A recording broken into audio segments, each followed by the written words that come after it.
বন্ধুরা, সর্বশেষ মুজিব আমলের পরে সর্বশেষ 16 বছর শেখ হাসিনার যে নির্মম শাসন, ভয়ঙ্কর শাসন, অহংকারী শাসন, দম্ভের শাসন, সেই শাসনকে এই দেশের মানুষ চূর্ণ বিচূর্ণ করে দেশ নেত্রী বেগম জিয়াকে তারা হত্যা করতে চেয়েছে। তারা এক সময় প্রকাশ্যে জবরদস্তি প্রধানমন্ত্রী সেজে এইরকম মারাত্মক কথা সাবেক প্রধানমন্ত্রী বেগম খালেদা জিয়া সম্বন্ধে বলবে কেউ, এটা আমরা ভাবি না। মরে না কেন? কি ভয়ঙ্কর, কি অশ্লীল, কি দম্ভ উক্তি! শেখ হাসিনার এই উক্তি তার পরিণতি দেখে গেছে। তার যে পরিণতি, এটা সময়ের প্রতিশোধ। সে এখন যেখানে আছে কীটদাসের মতো, আশ্রিতার মতো। বাঙালি এবং বাংলাদেশিরা বীরের জাতি। বাংলাদেশিরা কখনো কারোর কাছে মাথা নত করে না। সে পাকিস্তানি অথবা স্বৈরাচারী শাসক, এটা কখনো তারা সহ্য করেনি, কখনো তারা।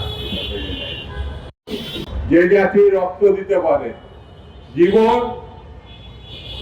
বিপন্ন করে উৎসর্গ করতে পারে, যে জাতির শিশু, কিশোর, তরুণরা বিদ্রোহী হয়, সেই জাতিকে কেউ কখনো পদোন্নত করতে পারে, এটা ভাবা কোনো কারণ, চিন্তার কোনো কারণ এই দেশেও সেটা। ওদের স্বপ্ন পূরণে পাশে থাকতে পেরে আমরা গর্বিত। একটু আগে যেসব বক্তারা বক্তৃতা করেছেন, আমি তাদের সঙ্গে একমত। সেটি হচ্ছে বাংলাদেশের সহসা একটি নির্বাচন হতে হবে, যে নির্বাচনের মধ্যে দিয়ে নির্বাচিত পার্লামেন্ট হতে হবে, যে পার্লামেন্টের মধ্যে দিয়ে একটি সরকার তৈরি হতে হবে।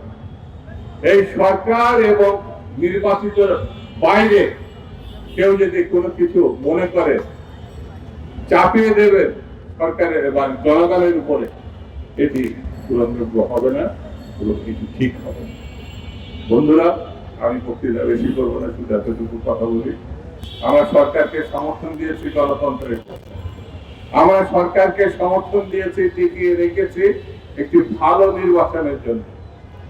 আমরা সরকারের কাছে প্রত্যাশা করি ভালো নির্বাচনের জন্য স্বল্প সময়ের মধ্যে যা যা করার সেগুলো উদ্যোগী হয়ে আপনি সিদ্ধান্ত নেবেন, সেটার প্রতি আমাদের সমর্থন আছে।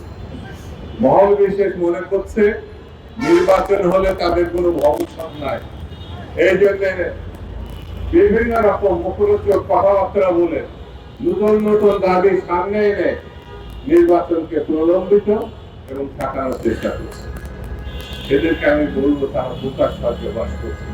কারণ বাংলাদেশের মানুষ গত 16 বছর 17 বছর ধরে আন্দোলন করেছে নিজের মতামত এবং অধিকারকে রক্ষা করার জন্য। আগামী দিন জাতীয়তাবাদীদের দিন। এখানে ব্যানারে আপনারা জাতীয়তাবাদী লেখক ফোরাম বলে উল্লেখ করেছেন। আমি আপনাদের ধন্যবাদ দিই এই কারণে যে জাতীয়তাবাদ ছাড়া কোন বিকল্প না, কোন বিকল্প থাকলে সেটি সামনে এগিয়ে